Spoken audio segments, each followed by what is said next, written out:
बिहार के बच्चों के भविष्य के सुधार की शुरुआत होने की तिथि की घोषणा है, क्योंकि इस बार बिहार जाति, धर्म, नाली गली, मोदी, नीतीश, लालू प्रशांत किशोर के लिए नहीं, अपने अपने बच्चों के लिए वोट करेगा, अपने बच्चों के पढ़ाई और रोजगार के लिए वोट करेगा, बिहार में बदलाव के लिए वोट पड़ेगा और उस शुरुआत के लिए वोट पड़ेगा जिस सपने को लेकर हम लोग यहाँ आए हैं कि आने वाले 10 साल में इस देश के 10 अग्रणी राज्यों में बिहार को शामिल कराएं।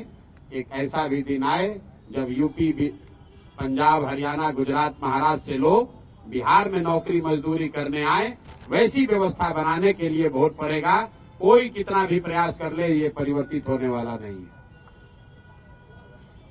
2 चरणों में चुनाव की घोषणा है। बहुत बेहतर है। पहले जो बिहार में 4 चरण 5 चरण में जो चुनाव 2015 में हुआ था, पिछले बार चुनाव 3 चरणों में हुआ था, तो ये कहीं न कहीं लोगों का मानना है ये कई चरण के जो चुनाव होते थे कि उस समय मोदी जी का जलवा होता था और भाजपा के लोग कई चरणों में चुनाव इसलिए कराते थे ताकि ज्यादा से ज्यादा मोदी जी आए और प्रचार करें। ये ऐसी सोच रही है उनकी। मैं भी उस दल के साथ काम मैंने किया है और हम लोग जानते हैं, इसीलिए ऐसे 8-8, 9-9 चरण में चुनाव कराए जाते थे कि ज्यादा से ज्यादा मोदी जी की सभाएं हो सके। अब कहीं न कहीं भाजपा ने भी मान लिया है कि भैया मोदी जी कितना भी सभा कर ले, उससे परिणाम बदलने वाला नहीं है। इससे अच्छा है भैया 2 ही चरण में कराकर खत्म करो। बिहार की जनता ने बदलाव का मन बना लिया है। न नीतीश जी प्रचार कर सकते हैं, न मोदी जी के आने से कुछ होने वाला है। बिहार में जिसको प्रचार करना था, लोगों ने 2 साल 3 साल कर लिया, सुन लिया। अब अंतिम 1 महीने का प्रचार का समय है। लोग एक बार उम्मीदवारों को देखेंगे और सही लोगों का चुनाव करेंगे।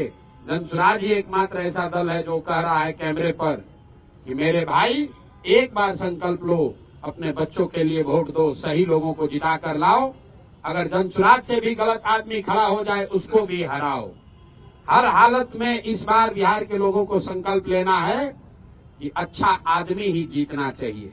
जनसुराज जीते या न जीते, भाजपा जीते या न जीते, मोदी, प्रशांत किशोर, नीतीश, लालू जीते या न जीते, बिहार जीतना चाहिए, बिहार के बच्चे जीतने चाहिए। इसलिए कोई गलत आदमी को वोट मत दो। अगर वोट दोगे तो याद रखना अगले 5 साल इसी भ्रष्ट व्यवस्था के साथ जीना पड़ेगा। बच्चों को बेरोजगार होना पड़ेगा, युवाओं को बाहर मजदूरी करनी पड़ेगी। मेरे भाई जो बोओगे वो काटोगे। तो ये मौका है बुआई का। बढ़िया लोगों को जिताइए, जो अच्छा लगता है उसको जिताइए, तभी आपका और आपके बच्चों का जीवन सुधरेगा। बिहार में आम आदमी पार्टी ने अपने उम्मीदवारों की पहली सूची जारी कर दी है। आपसे पहले बाजी मार ली आम आदमी पार्टी ने। अब ये कोई पार्टी है? बहुत लोग, बसपा वालों ने भी जारी कर दिया है, मीम वालों ने भी जारी कर दिया है। भाई यहाँ 3 सीधा त्रिकोणीय मुकाबला है। लोग महागठबंधन के उम्मीदवारों के बारे में पूछ रहे हैं, लोग एनडीए के उम्मीदवारों के बारे में पूछ रहे हैं और उससे बढ़कर लोग जनसुराज के उम्मीदवार का इंतजार कर रहे हैं। बाकी जितने लोग हैं उसका कोई मतलब नहीं है। 100 में 90-95 वोट इन्हीं 3 गठबंधनों में बंटना है, इन्हीं 3 पार्टियों के बीच में बंटना है। तो लोगों को चुनाव करना है, लोगों ने तय कर लिया बदलाव करना है। तो भैया भाजपा एनडीए तो गई, अब उनको चुनना है कि या तो 15 साल की जंगल राज की व्यवस्था को वापस लाना है, आकि नई व्यवस्था जनसुराज को बनाना है। निर्णय जनता को करना है। इस चुनाव को प्रशांत किशोर कितना चुनौतीपूर्ण मानते हैं? प्रशांत किशोर सारे चुनाव को चुनौतीपूर्ण मानते हैं। पढ़ाई, परीक्षा, चुनाव, युद्ध, ये इसको कम चुनौतीपूर्ण मानने वाले लोगों की हमेशा हार होती है। हम लोग सारे जो भी सामने चुनौती है उसको सीरियसली लेते हैं, उसके लिए ईमानदारी से प्रयास किया है और जो प्रयास किया है वो समाज के सामने है, अब समाज पर है। अब हमारा जो प्रयास था वो करीब करीब अंतिम चरण में है। जनसुराज का प्रयास अंतिम चरण में है। अब प्रयास के ऊपर विचार करके वोट देने का काम बिहार की जनता को करना है।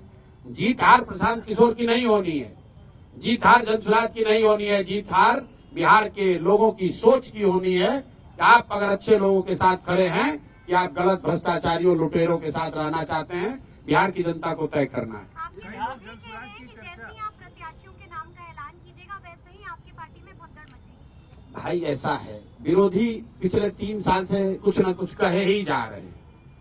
अरे देखिए कितना दिन पैदल चलेंगे, पैदल चलेंगे तो इनके साथ कोई नहीं आएगा। लोग आने लगा तो कहा अच्छा अभी आ रहा है, दल नहीं बनेगा। दल बन गया तो कहा अब बिखरने वाला है। जब दल में भीड़ आ गया तो कह रहा है भीड़ आ रहा है लेकिन वोट नहीं करेगा। जब भीड़ आ गई तो उसके बाद फिर कहने लगा कि अरे भैया इनको प्रत्याशी नहीं मिलेगा। जब उनकी आशा अपेक्षा से ज्यादा प्रत्याशियों की भीड़ लग गई तो कहता इतना ज्यादा प्रत्याशी है कि अब विस्फोट हो जाएगा। एक भी आदमी कहीं छोड़कर नहीं जाएगा, आप चिंता मत कीजिए। अच्छा, कई लोग जन स्वराज की जब भी चर्चा कर रहे हैं तो इस तौर पे कर रहे हैं कि जन स्वराज जो है वो नुकसान पहुंचाएगा। किसी खासतौर से पहले महागठबंधन की चर्चा हो रही थी, अब ज्यादा चर्चा इस बात की हो रही है कि एनडीए को नुकसान पहुंचाएगा। तो वाकई किसको नुकसान पहुंचाएगा? दोनों को नुकसान पहुंचाएगा। कितना नुकसान? गणित आप समझ लीजिए। पिछली बार दोनों गठबंधन को मिलाकर 72% वोट पड़ा है। तो जितने आप लोग पत्रकार अनुभवी लोग हैं जो ये कह रहे हैं कि जगह नहीं है, तीसरे का विकल्प का जगह कहाँ है, तो आप समझिए कि पहले तो भाई दोनों गठबंधन को मिलाकर 72% वोट पड़ा है, मतलब 28% लोगों ने तो पहले से ही इनको नकारा हुआ है। तो उस 28% का एक बड़ा वर्ग जो है वो जनसुराज को वोट करेगा। और दूसरा मेरा जो सबसे बड़ा आलोचक है, आपकी गणना को ही मान ले कि भैया दोनों का वोट थोड़ा थोड़ा काटेगा। मान लीजिए आपका जो भी गणना, हमारे पास तो थर्मामीटर है नहीं कि बता दें किसका कटेगा कितना, लेकिन इतना तो सब मान रहे हैं कि दोनों का कुछ न कुछ नुकसान होगा, किसी का ज्यादा थोड़ा किसी का कम। अगर दोनों दल का 10-10% भी नुकसान हुआ तो उसमें जोड़ दो भैया 28% और 10-10% दोनों का काट दीजिए, कहानी खत्म। आपको लग रहा है कि भैया ये कैसे होगा, हमको दिख रहा है कि इससे आसान तो कुछ है ही नहीं। आप लोग कह रहे हैं भैया इनका MY समीकरण है, और आप यही कह रहे हैं कि ना भैया 10 में एगो दूगो तो MY समीकरण वाले लोग भी आपको वोट दे रहे हैं। 2-3 मुसलमान यादव भी तो जनसुराज को वोट दे रहा है। तो भैया अगर 2-3 मुसलमान और यादव वोट दे रहा है तो 10% वोट उनका गया। आप कह रहे हैं एनडीए का ज्यादा कट रहा है, तो 10% से ज्यादा उनका जोड़ दीजिए। 28% और 10% जो कटा महागठबंधन का और एनडीए का जितना कट रहा है वो जोड़ लीजिए, आपको पता चलेगा कि जनसुराज को कितना वोट आएगा। हमने आपको कहा कि हमको गाली देने के नजरिए से बहुत लोगों ने कहा ये वोट कटवा पार्टी है। हम कहते हैं ये हमारा मेडल है कि हम वोट कटवा पार्टी हैं, दोनों का इतना काटेंगे कि दोनों कट के साफ। प्रशांत जी, आप चिराग पासवान की तारीफ करते हैं, चिराग पासवान आपकी तारीफ करते हैं, तो क्या कहीं आने वाले दिनों में दोनों के बीच में खिचड़ी तो कोई नहीं पक रही है? भाई हम लोग, मैं चावल दाल खाने वाला व्यक्ति हूँ, खिचड़ी खाने वाले लोग नहीं है। मैं खिचड़ी खाते हैं ना खिचड़ी बनाते हैं। चिराग पासवान की एक बात के लिए हमने तारीफ हर समय की है, आज भी करता हूँ, कि चिराग जी विशुद्ध तौर पर बिहार में जाति और धर्म की राजनीति नहीं करते। लेकिन इसके अलावा चिराग पासवान भाजपा के साथ लड़ रहे हैं।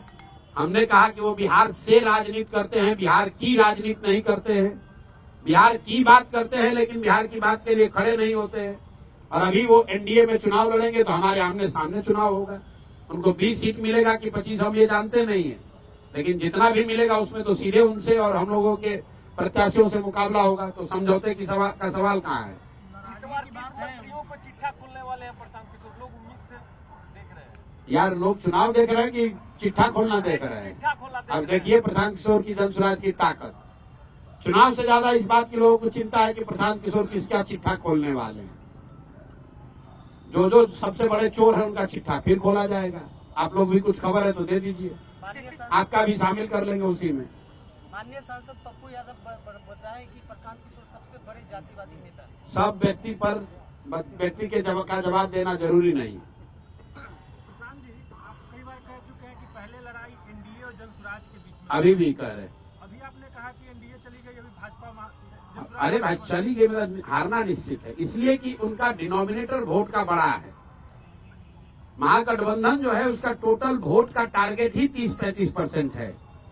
जिस MY समीकरण की आप बात करते हैं वो दोनों जोड़ दीजिएगा तो मैक्सिमम 35% वोट होता है। बाकी 65% मोर और लेस एनडीए के साथ पिछले 20 साल में रहा है।